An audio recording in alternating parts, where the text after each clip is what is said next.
స్థూపం దగ్గర జాతీయ జెండాను ఎగరవేసి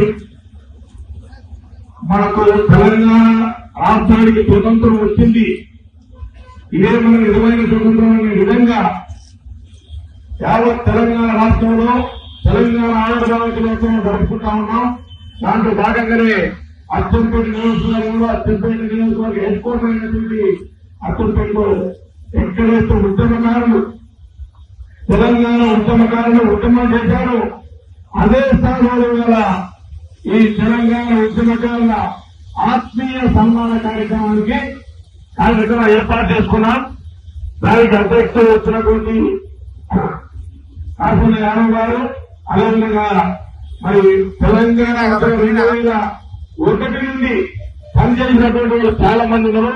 దాంట్లో మొదటి వచ్చిన వ్యక్తి రాజేంద్ర గారు, అదేవిధంగా పెద్దలు నాగరయ్య గారు, మరి శర్మ గారు, తర్వాత మా బాలాజీ గారు, మా అప్పారావు గారు, విజయమోహన్ గారు, మా శ్రీనివాస్ అంటే విలేకరుల తరఫున శ్రీనివాస్ గారు కానీ, అదేవిధంగా మా తిరువల్లి కాలేజీ ప్రిన్సిపాల్ వీరేంద్ర గారు, మా వెంకరెడ్డి గారు, అదేవిధంగా మా చాలా మందిగా పేరు పేరున పల్ల ఈశ్వర్ గారు, మా దేవరావు సార్ గారు, రామస్వామి గారు, అదేవిధంగా కార్తీక్ గారు, రాజగోపాల్ గారు, మా రామచంద్ర గారు, మా అనేక శ్రీనివాస గౌడ్ గారు, అదేవిధంగా మా వీరేంద్ర గారు, తర్వాత ఇక్కడ చాలా మంది గోపికన్న లింగం గవర్నమెంట్ ఏరియా హాస్పిటల్ మీరు ప్రైవేట్ లాంటి కూడా వెళ్తాను, ప్రైవేట్ లో వెళ్తాను, మీకు మందుల ఖర్చు అయితే ఆ మందుల ఖర్చులో అక్కడ గవర్నమెంట్ చేస్తే రూపాయి ఖర్చు లేదు, మీకు ఆపరేషన్ అయిపోయి చెప్పి 12 ఆపరేషన్ చేశారు, 10 కిలో ఖర్చు కూడా దిగారు. అది మీరు అందరూ చూసే ఉంటాం. మరి 4వ కాలంలో అంటే 5వ తారీఖు ఆ 4వ తారీఖు వరకు ఎవరైతే రిజిస్టర్ చేస్తున్నారో అవన్నీ ఆపరేషన్ చేయడం ఉచిత వైద్యుల భాగం. అదేవిధంగా ఎడ్యుకేషన్ కూడా ప్రతి పెట్టాలి. త్వరలో 2 మీటింగ్ తీసుకుని ప్రతి స్కూల్లో మంచి నీళ్లు తాగి అది కాదు ఎక్కడైనా కూలిపోవాలంటే బిల్డింగ్ కానీ వెంటనే దాటి మూతపడ్డ స్కూల్ కూడా రిమోషన్ చేయడం కోసం దాన్ని కూడా ప్రయత్నం చేస్తున్నాం. ఎడ్యుకేషన్ అత్యంత భారమైనటువంటి సబ్జెక్ట్ అయింది. ప్రైవేట్ ఎడ్యుకేషన్ కోసం డబ్బులు అది కాకుండా గవర్నమెంట్ కూడా మంచి క్వాలిటీ ఎడ్యుకేషన్ ఇవ్వాలనే ఈ రాష్ట్ర ముఖ్యమంత్రి ప్రజలు గౌరవనీయులు రేవంత్ రెడ్డి గారి ఆలోచన ఉంది కాబట్టి దాంట్లో భాగంగానే ఇవాళ మంచి ఫ్రీ ఎడ్యుకేషన్ ఇవ్వాలి. అదేవిధంగా హెల్త్ ఎడ్యుకేషన్ తర్వాత ఇరిగేషన్ నీళ్లు రావాలి మన ప్రాంతంలో. 2009 తర్వాత ఎక్కడ కూడా కాలువలు ఇవ్వలే, అక్కడ మందు తీయలే, రాష్ట్ర ఎలక్షన్ అక్కడక్కడ మొదలు కానీ కాబట్టి మళ్లీ ఈ 5 సంవత్సరాలు 100% ప్రణాళిక పూర్తి చేస్తాం. అన్నిటికీ ప్రాంతమైన వరకు ఇరిగేషన్ ని ఎంత వీలున్నంత వరకు ఈ నీళ్లు తాగునీరు ఇవ్వడం కోసం ప్రయత్నం చేస్తాం. అదేవిధంగా కాటేజ్ ఇండస్ట్రీస్ కుటీర పరిశ్రమలో ఏర్పాటు చంద్రబాబు అప్పుడు కొంచెం సాధారణ మళ్ళీ ఊపిరి కాలి నేను ప్రయత్నం చెప్పడం కదా కానీ అప్పుడు కూడా ఊపిరి కాలి దాన్ని కూడా ఏర్పాటు ఎక్కడ ఏ డిపార్ట్మెంట్ నుంచి ట్రేడ్ వెల్ఫేర్ డిపార్ట్మెంట్ నుంచి ఎస్సీ వెల్ఫేర్ బీసీ వెల్ఫేర్ ఈ రకంగా ఈ డిపార్ట్మెంట్ నుంచి ఇదే కాకుండా ముఖ్యమంత్రి గారు ఇంకో విషయం అందరికి ఇబ్బంది వాళ్ళకే కార్పొరేషన్ పెట్టారు. అన్ని కార్పొరేషన్ పెట్టారు. ఎవరు బాగా వాళ్ళకి మీ బాగా మీకు ఇబ్బంది కూడా చేసుకోండి. దాంట్లో చైర్మన్ పెట్టారు. అన్ని దాని ఏంటంటే అన్ని చైర్మన్లు వచ్చింది. అన్ని కులాలు మీకు డబ్బులు అయితే ఆ కులం తరఫున అక్కడ రావాల్సిన ఏర్పాటు చేసుకోవడం ముఖ్యమంత్రి గారు తిరిగి చెప్పడం జరిగింది. కాబట్టి దయచేసి మన ప్రాంతంలో అన్నిటికీ డబ్బులు జరగాలి. ఇంకొకటి ఏంటంటే మన ప్రాంతం అన్నిటికన్నా ఎక్కువ అనువైన ప్రాంతం ఏంటంటే టూరిజం.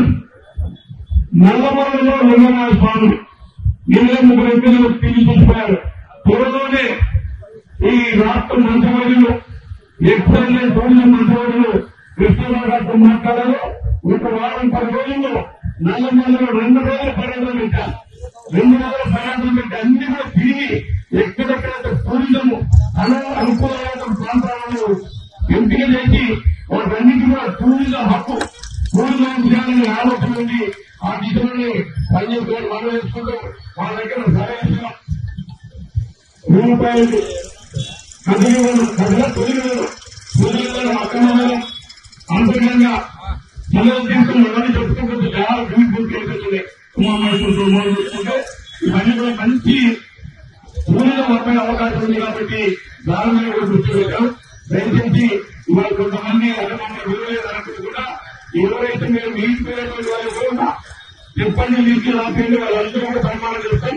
ఇప్పుడు లీచులు అవుతారు 100 వేలు వచ్చి సన్మానం చేస్తాను. ఇది పెద్ద గొప్ప కాదు, ఇది చెట్టు గుర్తించాం. ఎందుకంటే పెట్టున్నది ఇది నచ్చిందంటే గెట్టు కదా. ఏమంటే ఉద్యమకారులు గుర్తించడం కోసమే ఈ కార్యక్రమాన్ని పెట్టాము. అక్కడ రాష్ట్రంలో కూడా మన రాష్ట్ర రాజధాని హైదరాబాద్ లో పెట్టిన వాళ్ళు కొంతమందికి ముఖ్యమంత్రి గారు సన్మానం చేస్తా ఉన్నారు. ఆదేశానుసారమే ఈ కార్యక్రమాన్ని మొదలుపెట్టాము. దాని గురించి పాత పాల్గొంటున్నారు మనమే చూస్తున్నాం. ఎవరికి చూసుకుంటే పాత పాల్గొంటున్నారు మనమే మాన్య కార్యక్రమాలు వచ్చి ఏమి ఏమన్నా మీరు నా మీద నమ్మకం పెట్టి నన్ను భారీ మెజార్టీ గెలిపించారో మీ నమ్మకాన్ని అందజేయకుండా మీకు I'm not a ruler, I'm a servant. ఇంతమంది చెప్తున్న రూలర్ని కాదు, నేను మీకు చేరుతుంది. ఎవరు వచ్చినా ఏ రాజు వచ్చినా పనిచేయడానికి సిద్ధంగా ఉన్నారు. నేను ఈ రాజకీయ ఏమంటారు ఈ తారతమ్యాలు వెళ్ళి అలాగే చాలా మంది అతని పార్టీలో కూడా మాట్లాడుతూ వాళ్ళు కూడా పనిచేయడానికి సిద్ధంగా ఉన్నారు. ఇవాళ ఎమ్మెల్యేలకు అందరికీ ఎమ్మెల్యే, ఒక పార్టీకి ఎమ్మెల్యే కాదు, ఒక వర్గం ఒక మొత్తానికి పిల్లలకు కాదు. ఎందుకంటే అందరికీ ఎమ్మెల్యే కాబట్టి అందరికీ పనిచేయడానికి సిద్ధంగా ఉన్నా. నేను వచ్చినా నేను ఇంకా ఉన్నప్పుడు నాకు చెప్పలేదు రావాలి. కళ్యాణ్ లక్ష్మి పాఠశాల మంత్రిగా ఉన్నా, నా బండి ఆఫీస్గా తీసుకుని కళ్యాణ్ లక్ష్మి పాఠశాల కాదు. ఎందుకు చెప్తున్నంటే మీరు కోరుకున్నదే, మీరు కోరుకున్నది మీరేదో ఎప్పుడైనా మా ఎమ్మెల్యే నా పథకాలు ఏం అడిగినా ప్రయత్నం చేయాలి, అవసరం చేయాలి ఆయన కోరుకున్న ఆఫీసులో కనిపిస్తాం. కాబట్టి స్వేచ్ఛ న్యాయం కోసం చేస్తుండే ఏమంటారు గతంలో కోసం చేసి ముందరే ప్రశ్నించుకుంటుందరే ప్రశ్నించాలి, మొన్న కూడా ప్రశ్నించాలి. ఏం చెప్తుందంటే మేము పెంచుకున్న తప్పు చేస్తాం, మీరు ప్రశ్నిస్తేనే మేము కరెక్ట్ పనిచేస్తాం. ఆ ప్రశ్నించేటువంటి హక్కు మీకుంది, ప్రశ్నించాలి. మీరు ఎవరు కూడా వెళ్ళదు. మా సోదరుడు బాలస్వామి వస్తున్నా వాస్తవాన్ని బాగా కష్టపడి అసలు ప్రతి వీడియో కష్టపడి కాకపోతే అందరికీ ఇక మన వాళ్ళు ఏమన్నా సార్ ఇక్కడే టెంటేసి కూర్చున్నాం, అక్కడే పెట్టి బాగుంటుంది అన్నారు కాబట్టి ఇక్కడ పెట్టాలి. ఆ కళాకారులు కళాకారులు అందరూ కూడా నమస్కారాలు తెలియజేస్తూ వాస్తవంగా ఈ ఫ్రంట్ వరుసలో 30 సన్మానం అనుకున్నాం. మొదట 100 మంది అనుకున్నాం, 150 మంది, 2 మందిలో 250 మంది. ఈ రకంగా ఒక 250 మందికి సన్మానం చేద్దాం. గుర్తింపు అంటే ఉద్యమంలో పాల్గొన్నట్టుగా గుర్తింపు ఇంకా మిగిలిపోతే మరొకసారి పెడతాం. మళ్ళీ ఎంతమంది మిగిలిపోతే తీసుకొని చేద్దాం. వాళ్ళకు ఒకసారి మళ్ళీ సన్మాన కార్యక్రమం ఏర్పాటు చేద్దాం అని అనుకున్నాం. మేము రాజేంద్ర గారితో, శర్మ గారితో, నీరజు గారితో, అదేవిధంగా మా శాసన గారు మాట్లాడినప్పుడు మాట్లాడినప్పుడు ఒక మాట ఏమన్నారంటే సార్ మరి కొంతమందికి ఎత్తేస్తే కొంతమంది ఇబ్బంది ఫీల్ అవుతున్నారంటే వాళ్ళు కూడా 2వ దశ, ఇది మొదటి దశలో పెడతాం. 2వ దశలో కూడా మళ్ళీ లిస్ట్ చేసి అందరినీ కూడా గుర్తిద్దాం. ఈ గుర్తింపు వల్ల 2 రకాలైన ఉపయోగాలు ఉన్నాయి.